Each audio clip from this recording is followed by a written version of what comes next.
আমি টাকার গাছ পেয়ে গেছি। এটা বলে রিক্সা থেকে নেমে এক দৌড়ে চলে গেলাম একটা জঙ্গলের মতো একটা জায়গায়। বলতে পারেন একদম পচা ডাস্টবিনের মধ্যে আমি চলে গেছি টাকার গাছের জন্য। এই টাকার গাছগুলো অনেক দিন ধরেই আমি খুঁজতেছিলাম, কিন্তু কোথাও তার দেখা পাচ্ছিলাম না। একটা নার্সারিতে পেয়েছিলাম, কিন্তু অল্প পরিমাণে। এখানে যেরকম দেখতে পাচ্ছেন অনেকগুলো টাকার গাছ, কিন্তু ওখানে একদম অল্প ছিল। ও আচ্ছা, আমি টাকার গাছ কেন বলছি? গাছটা হচ্ছে মানি প্ল্যান্ট, তাই আমি টাকার গাছ বলছি। এখানে আমি আমার মেয়েকে স্কুলে নিয়ে যাচ্ছিলাম পরীক্ষা দিতে।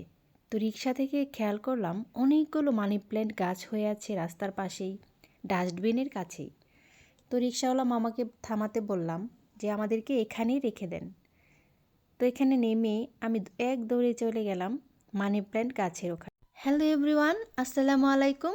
সবাই কেমন আছেন? আশা করছি সবাই খুব ভালো আছেন। আমরাও ভালো আছি আলহামদুলিল্লাহ। তো এই দিকে আমার মেয়ে তো একদম চিল্লাচিল্লি করা শুরু করে দিয়েছে, ওর পরীক্ষার টাইম হয়ে গেছে। তো আম্মু এখন চলে আসো, আমার পরীক্ষার সময় হয়ে গেছে। তো আমি কি ওর কথা শুনতেছি? আমি তো এক মনে গাছ উঠাতেই আছি। তো আমার ছোট ছেলেকে নিয়ে গিয়েছিলাম, আপনারা দেখতেই পাচ্ছেন ক্যামেরাটা একদম নড়াচড়া করছে। আসলে কি বলেন তো, কোলে নিয়ে কি ভিডিও করা যায়? তো যাই হোক, আমার মেয়ে অনেক কষ্ট করে আমার এই ভিডিওটা করে দিয়েছে। ধন্যবাদ মহিমা, তোমাকে অনেক আদর। তো এখন আমি এই গাছগুলা কিভাবে নেব বলেন তো? আমি কোনো ব্যাগ নিয়ে আসি নাই, কিচ্ছু নিয়ে আসি নাই। তো এইভাবে কি হাতে করে নেওয়া যাবে? পাশেই ছিল মহিমার এক ফ্রেন্ডের বাসা। তো ওখান থেকেই মহিমা ডাক দিয়ে বলল যে একটা শপিং ব্যাগ দিতে। তো কিছুতেই শুনছে না, ওদের বাসায় যেতে হবে। কি আর করায়, চলে আসলাম ওদের বাসায়। ফার্স্ট টাইম ওদের বাসায় এসেছি। বাসাটা কিন্তু খুবই চমৎকার, আপনাদেরকেও একটু দেখিয়ে দিলাম। এত সুন্দর সাজানো গোছানো বাসা দেখলে আমার কেন জানি খুব ভিডিও করতে ইচ্ছে করে। আর আমার সাথে এমনটা হয়।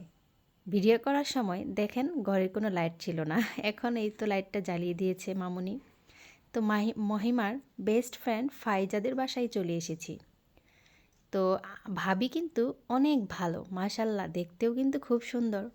কিছুতেই আমাদেরকে না খাইয়ে ছাড়বে না। তো আমাদেরকে একটু মিষ্টি মুখ করিয়েছে উনি। তো আমি তো তেমন একটা মিষ্টি খাই না, মহিমাকে বললাম যে তুমিই খাও।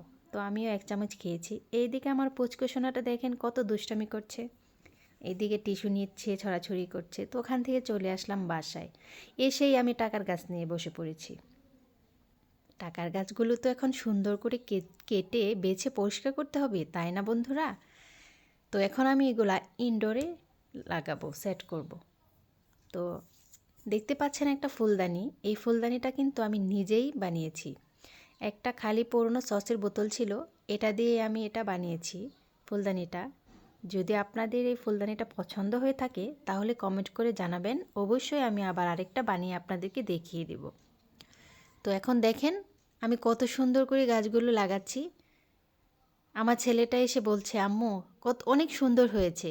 দেখেন ও সুন্দর বোঝে, ও ও সব সময় বলে যে যেটা সুন্দর সেটা সুন্দরই বলে।